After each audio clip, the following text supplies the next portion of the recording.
तरुणाईचं आयुष्य उद्ध्वस्त करणाऱ्या अंमली पदार्थांची विक्री कोल्हापुरात सुरू आहे।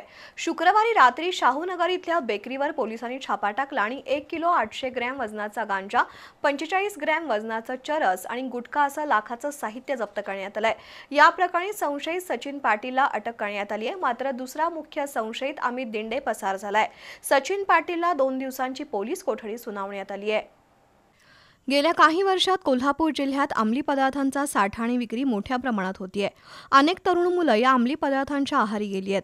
शाहूनगर इथल्या दत्तगल्लीत अंमली पदार्थांची विक्री होत असल्याची माहिती राजारामपुरी पोलिसांना मिळाली होती। त्यानुसार गुन्हे शोध पथकातील कर्मचाऱ्यांनी शुक्रवारी रात्री श्याम बेकरीत छापा टाकला। तिथं 1 किलो 800 ग्रॅम वजनाचा गांजा, 45 ग्रॅम वजनाचं चरस आणि गुटखा असं लाखाचं साहित्य आढळलं। पोलिसांनी हे साहित्य जप्त करून सचिन पाटीलला अटक केली आहे। त्याच्याकडे सविस्तर चौकशी सुरू आहे।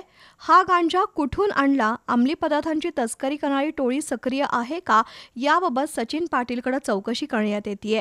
दरम्यान कारवाईवेळी मुख्य संशयित अमित दिंडे हा तरुण पसार झाला।